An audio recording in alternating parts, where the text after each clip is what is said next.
Good morning and welcome to 20 Minutes on Fighting Disinformation. Before we start today's session, let me just ask everyone to stay tuned for 1 minute after today's session for an important announcement. So we're back after a short Easter break, and we're honored to be joined today by one of Scandinavia's most experienced journalists, Uffe Dreesen, who has worked for TV2 Denmark for more than 30 years. Today's session is a cooperation with Media City Bergen in Denmark, and we are very grateful for your contributions to today's session. A little bit about Uffe. He has worked covering Russia for almost 20 years, traveling back and forth from Denmark. From 2013 to 2020, he was correspondent with a national Danish television, TV2 in Berlin, covering Germany, but also Eastern Europe and Russia. This year, he was sent to Moscow at the beginning of the year in order to follow the Ukrainian-Russian situation, which eventually ended with the invasion. Warm welcome to you, Uffe. Let's see if we can get you up on the screen. That's wonderful. Good morning, Uffe. So to begin with, I would like to ask you to tell us a little bit about being a reporter in the field in Russia in the lead up to the war, what the climate was for international journalists and how that changed as the invasion of Ukraine happened. It was in many ways a very strange situation because we were seeing these reports about troops getting mobilized along the border to Ukraine, and the situation seemed to be very alarming. But when we spoke to ordinary Russians or heard people from official authorities, they were just saying, what's the problem? We don't have anything serious going on. It's only just exercises, and we, of course, are allowed to do whatever we want to do within our own borders. So that was the official explanation, and that was also, I think, the explanation that most Russians preferred to believe in. And we, for instance, spoke to young people one day about their feelings. Did they think there was going to be a war? And one of the answers was a very typical one, which was, no, there's not going to be a war. We are living in 2022. So that means that most Russians were just as surprised as we were. We were maybe from the West, although we could not really imagine what was going to happen. We were, after all, aware of the fact that this could end up in a very serious situation.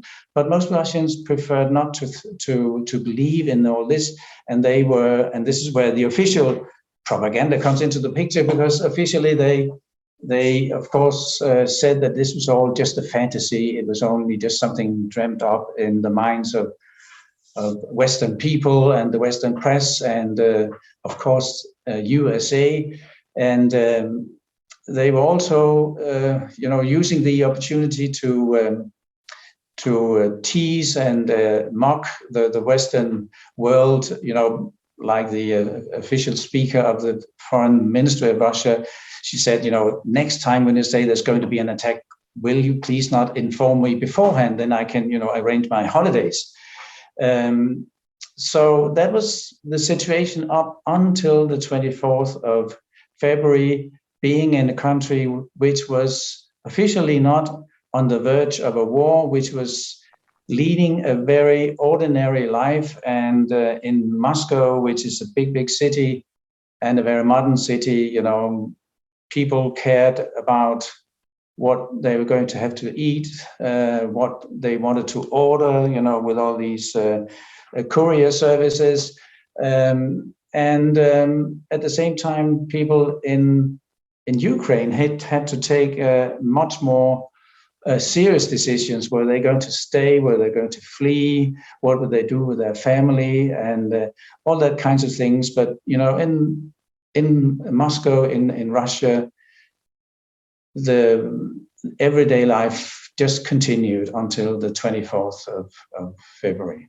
So that was a very strange situation where I would say it was not really a situation where you had much interference with disinformation in that sense, because it was mostly it was not very hidden what was going on. They were not trying to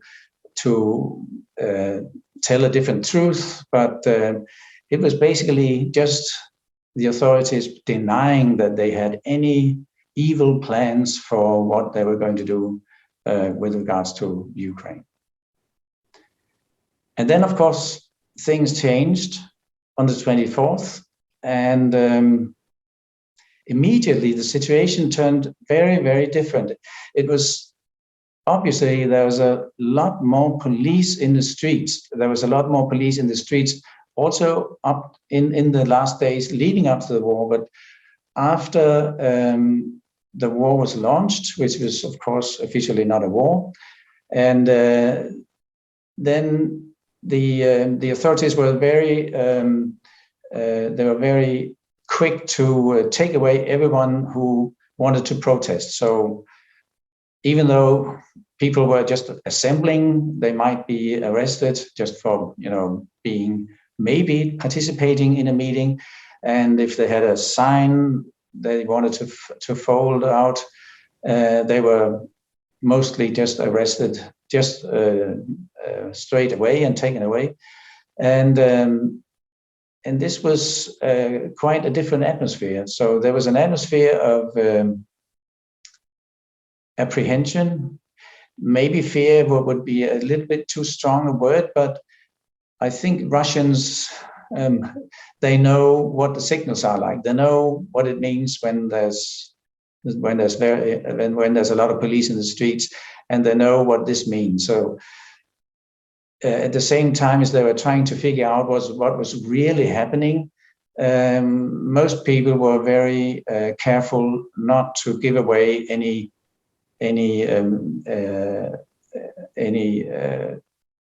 ideas about how they saw the situation. They were of course very careful, and only a very few people protested. They mostly young people, and so then the media landscape also was turned different.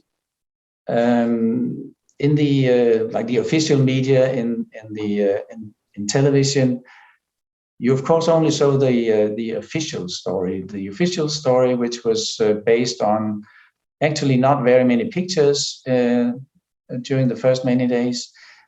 When you saw pictures from Ukraine, it was mostly from the Donbass, and it was kind of very peaceful pictures.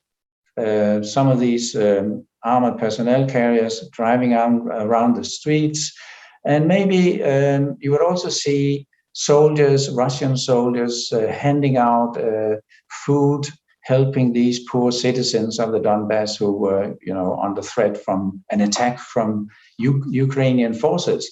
So that was the official line for the first very many days, that actually there was not really anything serious going on. There was, of course, bombardments, but these were very precise and very limited attacks on military infrastructure. And I think the authorities hoped that, the war would be over in maybe a week's time, and then nobody would really have noticed what happened. But as we know, things developed differently, and the offensive stalled, and all of a sudden I could see some of my colleagues, the people I worked with, Russians, they were looking at their iPhones and watching some pictures.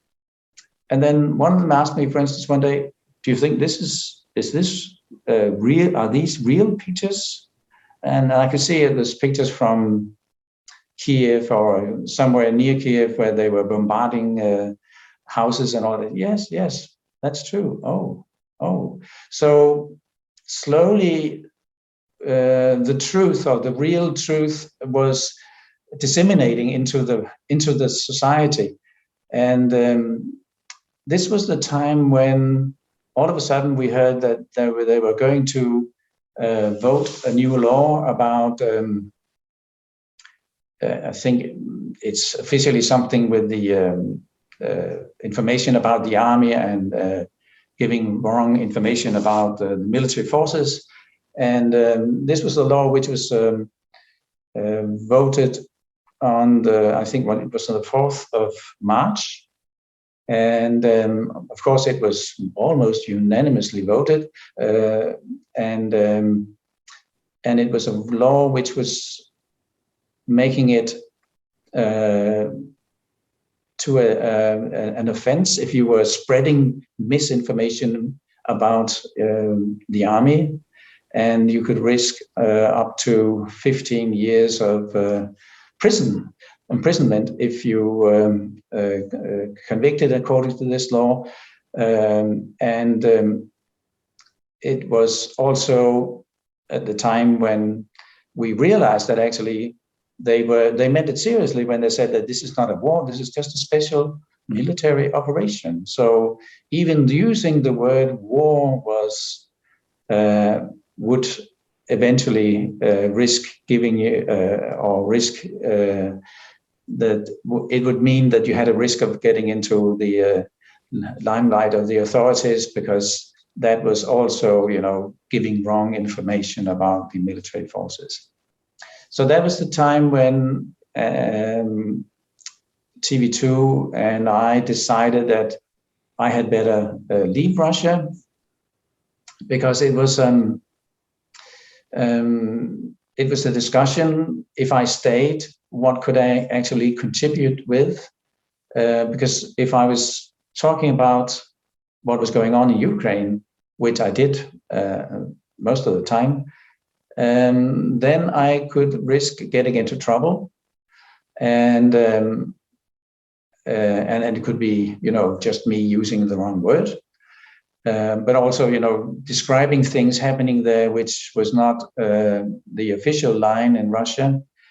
So that meant that I couldn't tell the truth, and I was trying to argue with my boss, but maybe I can stay and just, limit myself to doing stories about what's happening in Russia and that kind of things. But the decision was that as long as I could not, act independently as a real journalist, as a real correspondent, it was, I may as well leave the country, because then it was no use for the Danish audience, and it wouldn't be, I would not be in a position to report honestly, because I would always have to think about, what will happen if I say something, or can I actually divulge this information, or so rather quickly we decided that I should leave. So I left on the 5th of March. By that time, also some of the Russian media was the critical media, or the independent media, was also taking their precautions.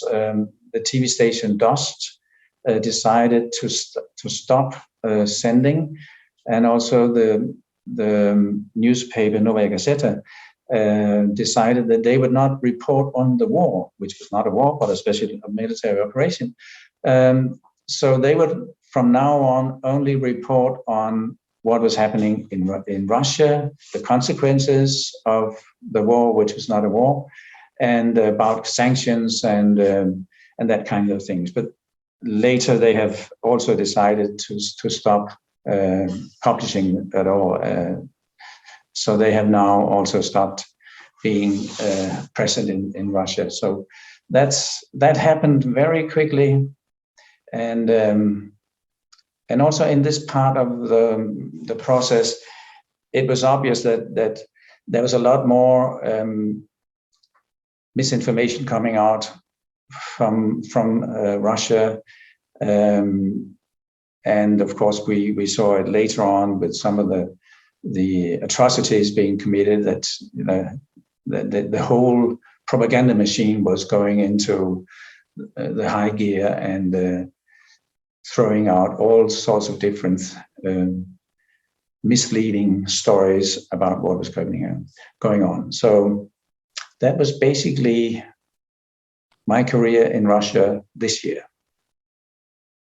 Uffe, could you tell us a bit about, given the limits on reporting on the special operations or the war, how do normal Russians get the information today about what is happening in Ukraine? The situation is that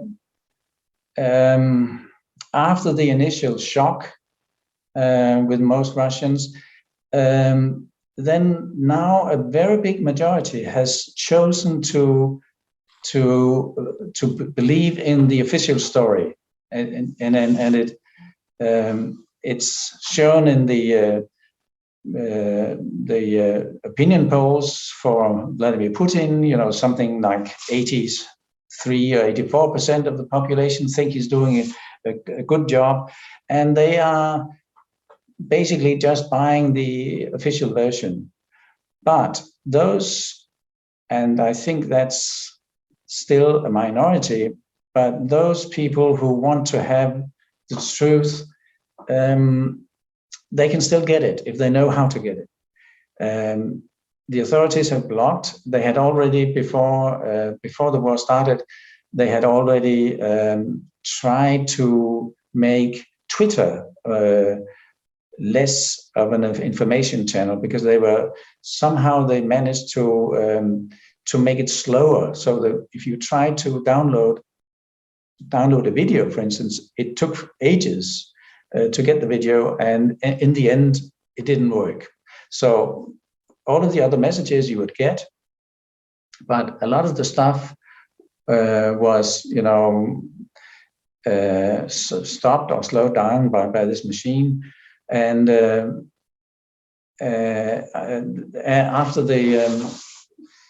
then of course also they decided right away to stop Twitter, to stop Facebook, and a couple of other things. But those who want to know, they can use the VPN connections, and in that way you can actually just circumvent this Chinese wall of Russian internet censorship, and so you can actually get a lot of information if you want to search for it. And if you go, for instance, to the news site Medusa, which is still reporting, but it's not reporting from Russia. It's officially reporting from outside Russia, and that has also been blocked by the authorities. But again, you can access via a VPN connection.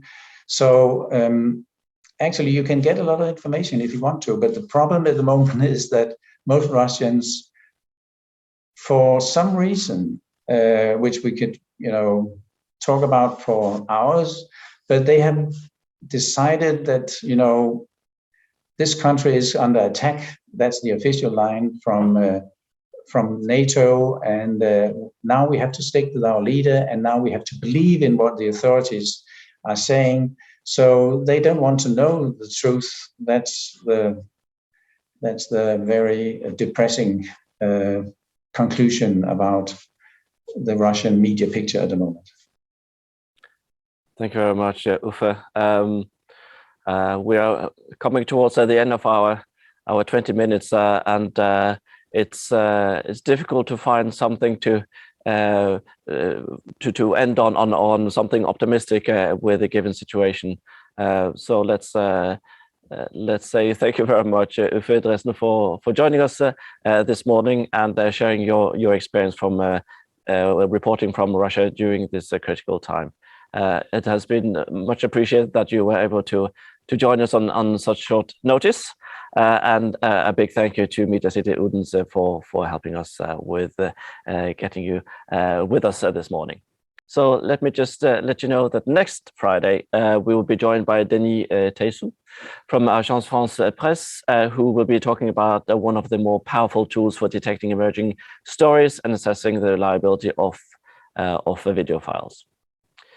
And then I would also like to bring your attention to that we are on the 8th of June running a full-day conference on MCB Fact that will be taking place here at Media City Bergen that is dedicated to the fight against the mis and disinformation. We will have speakers from Norway and around Europe, ranging from politicians to fact-checkers, technology and researchers. And the lineup is on our website. The conference will be hosted by Shirish Kulkarni, that some of you will already know from some of our events. He is from the Bureau of Investigative Journalism. And then last but not least, let me also mention that we are running a workshop on the 4th of May during the Nordic Media Days. The title of the workshop is I en verden av desinformasjon dette verktøykassen du trenger. As you will gather, the workshop will be in Norwegian, and it's all about the tools that you will need for fact-checking. So that's 4th of May at 12 o'clock. So let me then again thank you very much, Uffe, for joining us.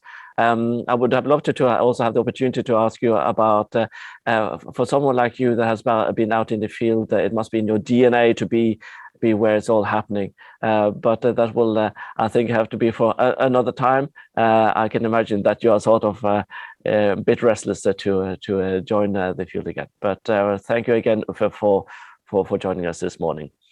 So with that, I wish you all to keep safe and stay healthy. Thank you very much from us at the Media City Bergen.